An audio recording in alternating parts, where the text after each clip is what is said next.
बिस्मिल्लाहिर्रहमानिर्रहीम।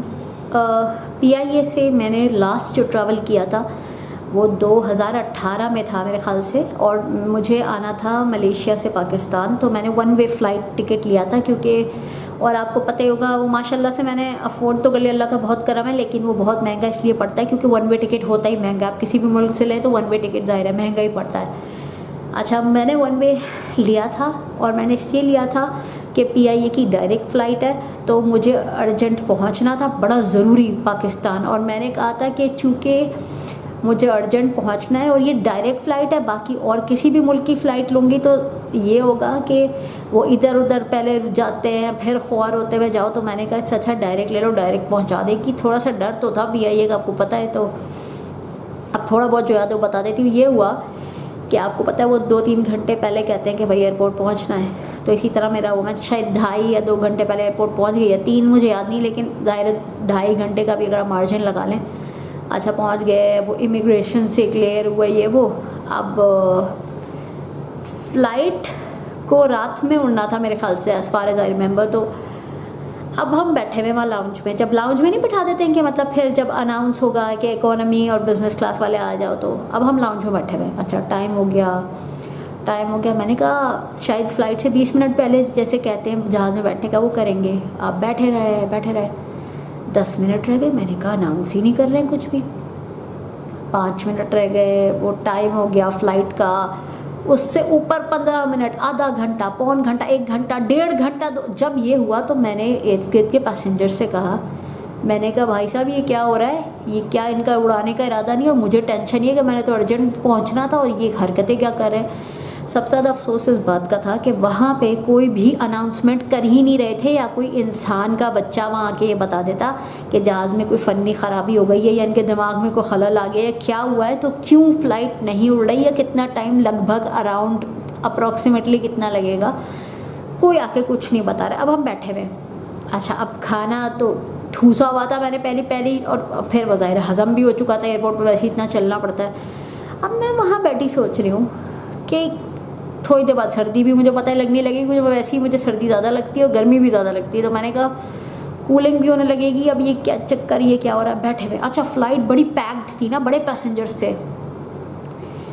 अब उसमें कुछ फॉरेन पैसेंजर्स भी, इंटरनेशनल मतलब बाहर के मुल्क के लोग भी नज़र आ रहे थे मुझे, वो पता चल जाता है हुलिये से। तो मैंने कहा कि ये क्या हरकतें कर रहे हैं, ये इनके सामने भी हमें बदनाम कर रहे हैं हमारी मुल्क की एयरलाइन को, कि इनको होश भी नहीं है कि कुछ बता दे बंदा, अनाउंस कर दे, या उस पर अनाउंस करते हैं वो लाउड स्पीकर, या उस पर कुछ भी नहीं हो रहा है। इतनी देर बाद अनाउंस किया कि फ़्लाइट में थोड़ा टाइम लगेगा, और मैं दिल चाहता हूँ उनसे कहूँ कि हमें क्या पागल समझा हुआ है कि हम यहाँ बैठे हुए शक्ल देख रहे हैं, झक मार रहे हैं। अच्छा, 1-2 आदमी तो बेचारे लेट भी गए ना, बरा अपने साथी की गोद में सर रख के, कोई इस तरह। मेरे पास तो इतनी जगह भी नहीं थी कि मैं लेट जाऊँ, क्योंकि वो बहुत ज़्यादा पैसेंजर्स थे। अच्छा, अब वहाँ पे एक मलेशियन लड़की स्टाफ की खड़ी हुई थी, जहाँ जहाज़ के लिए बिल्कुल जब लास्ट जहाज़ में बैठना होता है ना, वो खड़ी हुई थी। तो मैं उसके पास गई, तो मैंने उससे बात करनी शुरू की ना। मैंने कहा शुक्र है इसको अंग्रेज़ी समझ आती है, मुझे ख़ुद कौन सा अंग्रेज़ी आती है। खैर, मैंने टूटी फूटी अंग्रेज़ी में उससे बात की। मैंने कहा कि ये भाई ये क्या हो रहा है। कह रही मुझे ख़ुद पता नहीं है। मैंने कहा बात सुनो, मुझे भूख लग रही है। तो दिल में वो ये ना कह रही हूँ कि मुझे क्यों बता रही, तो मुझे कहने लगी मुझे खुद भूख लग रही है। मैंने कहा हैं, मैंने कहा तो ये क्या हो रहा है सब। कह रही मेरी यहाँ ड्यूटी लगी हुई है, मुझे तो रुकना पड़ेगा। मैंने कहा मतलब जितनी भी देर लगे। कह रही हाँ, जितनी भी देर लगे मुझे तो यहाँ रुकना पड़ेगा जब तक आप लोग नहीं। मैंने कहा अच्छा। तो मैंने कहा कि मैं तो बड़ी परेशान हुई, कुछ बता नहीं रहे। बहरहाल बहुत देर बाद पीआईए को होश आया बताने का कि कुछ मसला है, टाइम लगेगा।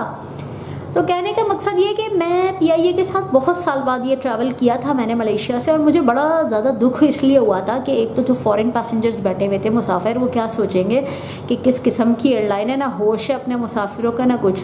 बहरहाल अल्लाह अल्लाह करके पता नहीं जब कितने घंटे बाद इन्होंने अनाउंस किया कि अब जहाज़ में दफान हो जाओ, मतलब बैठ जाओ। तो जब हम जहाज़ में गए तो मुझे एक फ्रेंडली फीलिंग नहीं आई कि जैसे किसी और मुल्कों की स्टाफ की एयरलाइंस होती हैं, तो वो ज़रा उनका ऐसा माहौल होता है कि वो कोशिश करते हैं कि हमें एक अच्छा वो लगे कि हमको मतलब एक अच्छे माहौल में। अब उधर एयर होस्टेस ने भी स्माइल वाइल कुछ मुझे तो नहीं याद पड़ता कि कोई स्माइल कर रही थी। आदमियों को देख के ना करे, औरतों को देख के भी नहीं कर रही थी मेरे ख्याल से। तो बहरहाल जब सफ़र शुरू हुआ, हाँ सीट्स में गैप अच्छा था, कम से कम ये नहीं था कि टांगें फंसी हुई हों। इकॉनमी क्लास का था मेरा, तो खाना तो मुझे सही लगा था, लेकिन शुक्र है मेरा गुस्सा उस वक्त थोड़ा कम हुआ जब जो जहाज़ का स्टूवर्ड साहब थे ना, वो तकरीबन 55-52 साल के, 52-55 के थे।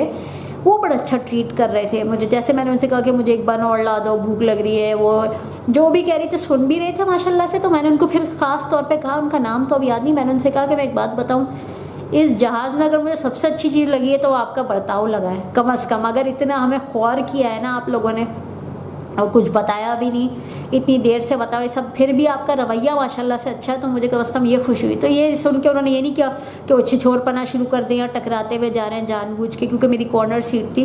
पहले बीच की थी, फिर मैं एक मुझे सीट नज़र आई थी कॉर्नर की, तो मैं उस पर बैठ गई थी जाके। तो नहीं सॉरी, शायद कौन सी सीट, तो वो मतलब उन्होंने ये मैंने इसलिए उनकी तारीफ़ कर दी कि उन्होंने, उनकी वजह से मैं थोड़ा गुस्सा कम हो गया था। क्योंकि अगर ये होता कि इतना ख्वार कराया फिर चिड़चिड़ भी करने में लगे मैं, तो बंदे का और पारा हाई हो जाता है। बहरहाल अफसोस बहुत हुआ था कि इन्होंने ऐसा ख्वार करा दिया, और इनको जूती को परवाह नहीं थी कि पैसेंजर झक मारें या जहन्नुम या दफान हो जाए कहीं। बहरहाल ये था मेरा एक्सपीरियंस। और एक मैंने बचपन में ट्रैवल किया था, मैं शायद फैसलाबाद गई थी, हाँ, तो वो भी मुझे इतना को इसके बारे में बड़ी हसीन यादें नहीं है कि बहुत ही ज़बरदस्त। यहाँ से फैसलाबाद जाते मुझे तो कोई इतना नहीं, खैर सही था बस। अस्सलामु अलैकुम वरहमतुल्लाहि वबरकातुहू।